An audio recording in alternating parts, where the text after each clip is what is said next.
Hey guys, Rob5 here with episode number 21 of the Brighton career mode on FIFA 21.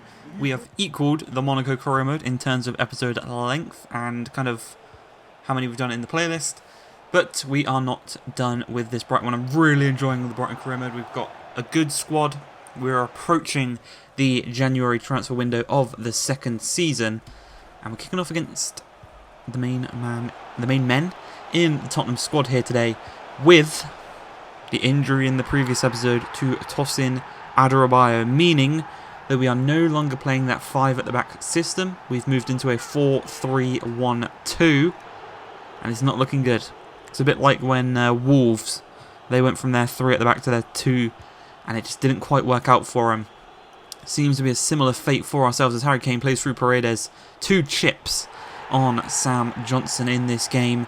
Not what we want. We're 2-0 down at half time, but we've got a whole half to try and get back into this one. We've scored a few goals against Tottenham in the past few times that we have played them. Obviously, if you remember that controversial decision where Harry Kane was onside, but it was very close, I believe it was the last time we played them.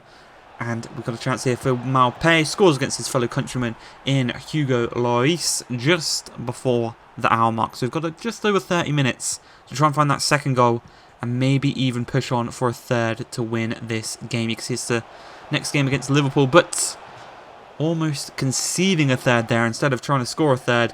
And that was the final piece of action. Harry Kane putting his shot wide off the post. We couldn't mount the comeback, and we do lose our first game without Tosin. Hoping to bounce back, we return to the Amex, and we are taking on Liverpool. We've beat Liverpool at Anfield this season already, 1-0. So hoping to do the same at the Amex. Getting 3 points, doing the double over Liverpool wouldn't be too bad. And with McAllister coming in for Trossard, who picked up a slight knock in that Spurs game. He's going to be out for, I think, 2, maybe 3 weeks. So that's really unfortunate. But McAllister comes in, almost scores a wonder goal to kick things off. But unfortunately, that is not going to work out as Dunk goes 2 incredible tackles. Dink over the top for Tammy Abraham. All he's got to do is strike it pure, and he slices it wide. And that's 2 chances there, one of which, especially that Tammy one, that really should have been hit in the back of the net.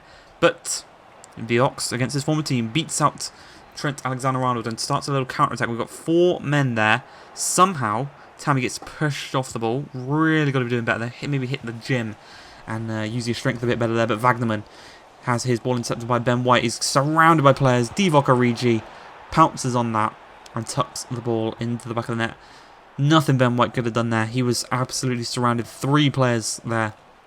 Couldn't pass back, couldn't pass forward, couldn't pass to the side. And in the end, he did lose the ball. And we are 1-0 down as Mane plays the ball across. We play it back across to Wagnerman. A really poor little opportunity there that really they should have put home. Thankfully, though, we keep the score at just the 1-0 as McAllister knocks the ball through to Tammy. We've got time to get a ball in here, and he's going to actually cut back inside to McAllister. And one of the best goalkeepers in the league, Alisson, proving us there why he is such, and makes an incredible save, denying us a chance of getting back onto level terms. As another opportunity for them is Trent to Wagnerman.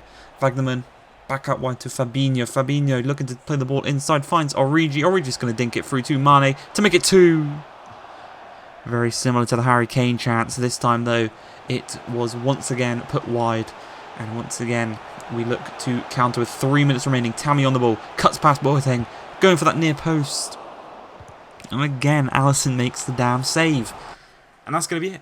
All those chances we had in that game to get back onto level terms, and none of it worked. We lose back-to-back games for the first time in a very long time. As we come into this one, the footage for this one, I didn't record the game. Thankfully, I noticed in time, and I did record the afters of the game as Maupay does make it 1-0 here against Wolves. Thankfully, we don't make it back-to-back defeats. We do win this one here against Wolves with a 1-0 victory. Maupay getting the only goal. He's stepping up, you know, and pretty much proving what I said in the previous few episodes, him being a bit inconsistent in the big games. I mean, he scored against Spurs, but are Spurs a big team? No, but he didn't score against Liverpool. Does he score here against Chelsea, though? Is McAllister still in the team ahead of Trossard because of the injury, but Mwepu playing it across into Solimarch. Great strike at the near post, but Edouard Mendy is equal to it. And we can't go 1-0 up in this one as Maitland-Niles charging forward. Looks to get past his man, does so, but unfortunately the tackle forced him to take a heavy touch. And he did lose possession as N'Golo Kante dinks the ball over top to Isak, the Swede. He gets his Swede on it. Nods it over the top of Sam Johnson. He's been chipped for the 3rd time in this episode. Really poor from him. Got to be practicing that one in training, definitely.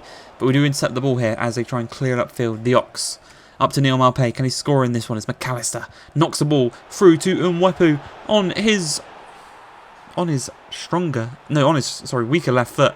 Makes it 1-1. I believe that's his first goal for the club since his injury a couple of months ago.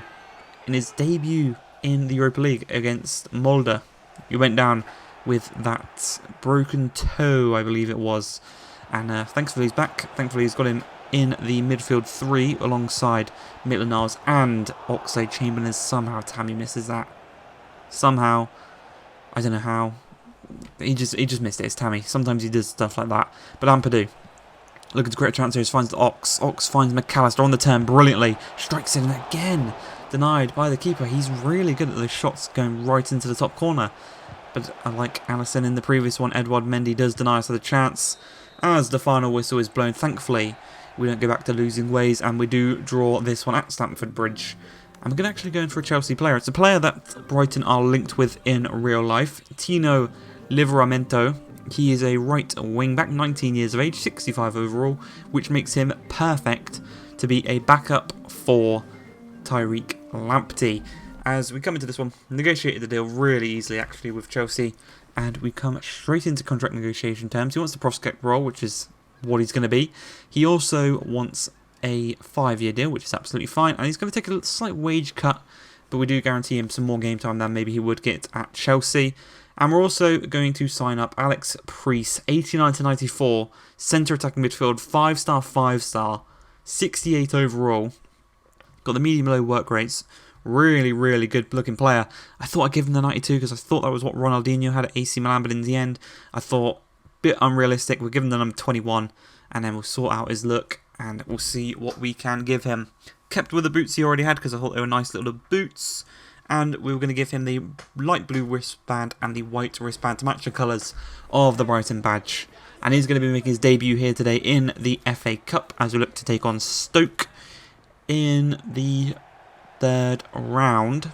Hopefully we can get through. Hopefully we can do better in the FA Cup this year than we did last year. Obviously we got to the semi-finals and lost to Arsenal last time round. Hopefully this time we can at least get to the final. Maybe even winning a bit of silverware would be nice. As Aaron Connolly, 13 minutes into the game, Aaron Connolly is so good.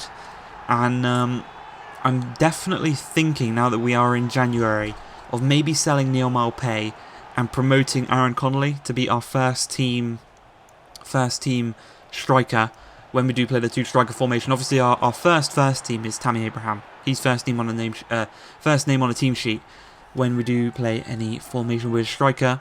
But when we play 2, I think Aaron Connolly should be the second name on there. Maupay maybe looking to be sold, and then obviously we've got Edwards as the rotation. But what a debut. Young Alex Priest makes it 2-1. 42 minutes into the game. The young Welsh attacking midfielder on his debut puts us back in front, which is brilliant to see. And this game he was playing really, really well. And this gave me the idea of maybe selling McAllister, having Trossard as our first team player because I do prefer Trossard, and then having Priest be the backup and rotational player for cup games and maybe even the odd Europa League game here or there, because I think we can get a nice little bit of change for McAllister. Hopefully we can actually sell him on this window, as Priest charges for on goal once again, strikes across. This time it's blocked, unfortunately, from the keeper. Can't quite get his second of the game, but from the goal kick a couple of minutes later, we do win the header. Solly March out on this left-hand side into Adam Lallana on the turn.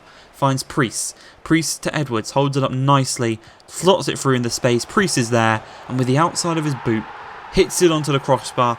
Thankfully it crosses the line, and 3-1 with Priest getting 2 of the goals and unfortunately missing an opportunity. He could have had a hat-trick in this game. Unfortunately though, as we just saw, it didn't quite work out. It's in the 94th minute. Joe Allen wins the ball off of Dan Burn, dinks it over the top for Brown, beats Angus Keane in goal. thankfully, very, very thankfully, he was deemed to be offside. And the score will remain at 3-2. We won't be going to extra time or penalties. And you can see how close it was. Really unfortunate. Thankfully, the score though does stay at 3-2. We will be progressing through to the next round. Great performance from Priest. Great performance from the whole squad. Hope you guys have enjoyed this one. If you have, please like, subscribe, and peace.